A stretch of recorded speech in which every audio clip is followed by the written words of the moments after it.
Hello. কে বলছেন? জানতাম তুমি আমাকে চিনতে পারবা না। কে আপনি? তোমার সেই পাগল, সে তোমাকে পাগলের মতো ভালোবাসতো। ও আচ্ছা, আপনি তো ফোন দিয়েছেন কেন? ফোন রাখলাম। একটু দাঁড়াও, একটু কথা বলবো শুধু। আমি অপরিচিত কারোর সাথে কথা বলি না। এক সময় তো অনেক পরিচিত বলতে।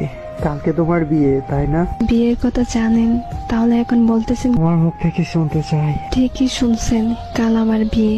কি বলবেন তাড়াতাড়ি বলেন। তোমার সাথে যেদিন শেষবার দেখা হয়, একটা কথা বলেছিলে, মনে আছে? কি কথা? ও মনে নাই? আমি বলেছিলাম তোমার যেদিন বিয়ে সেদিন আমি এই দুনিয়া থেকে হারিয়ে যাব। দেখেন, শুধু শুধু পাগলামি করেন না প্লিজ।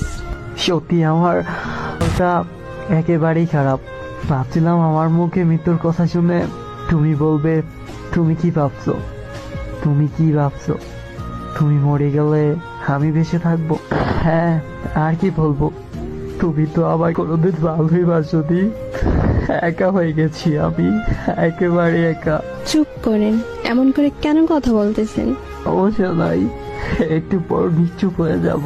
শোনো না, আমার অনেক কষ্ট হচ্ছে। এখন তুমি কোথায় আছো বলো না, প্লিজ বলো কোথায় আছো তুমি। আমি বলতে পারবো না, আর যেন কোনো